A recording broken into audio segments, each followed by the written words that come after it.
Today I'll walk you through how to share a MailerLite form using a direct link so you can collect subscribers without embedding anything on a website. If you find this helpful, be sure to like and subscribe, and let's get right into it. MailerLite generates a hosted URL for every form you create, a standalone page that lives on MailerLite's servers and is ready to share the moment you build it. That means you can drop the link into an email, post it on social media, send it through a messaging app, or add it to a bio page anywhere a clickable link works. No coding, no website required. To get started, open MailerLite and log into your account. Once you're in, look at the left-hand sidebar and click on Forms. This is where all the forms tied to your account live. So if you've built more than one, they'll all appear here as a list. Next, find the specific form you want to share and click its name to open it. Before you grab the link, take a moment to review the form. Check that the fields are correct, the confirmation message reads the way you want, and everything looks polished. The link goes to a live page, so whatever the form looks like right now is exactly what your subscribers will see.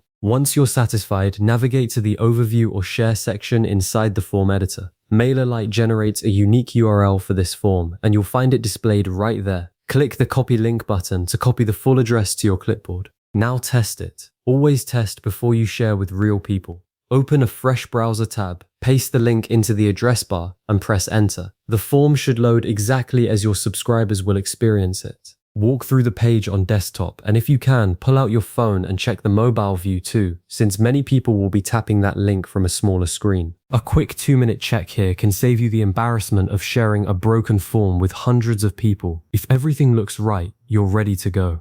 Drop the link wherever your audience is. A newsletter, an Instagram bio, a WhatsApp broadcast, a forum post. The form handles every submission from there, and new subscribers will flow straight into your MailerLite audience. And that's it. You now know how to share a MailerLite form with a direct link and reach subscribers from anywhere online. Thanks for watching, and I'll see you in the next one.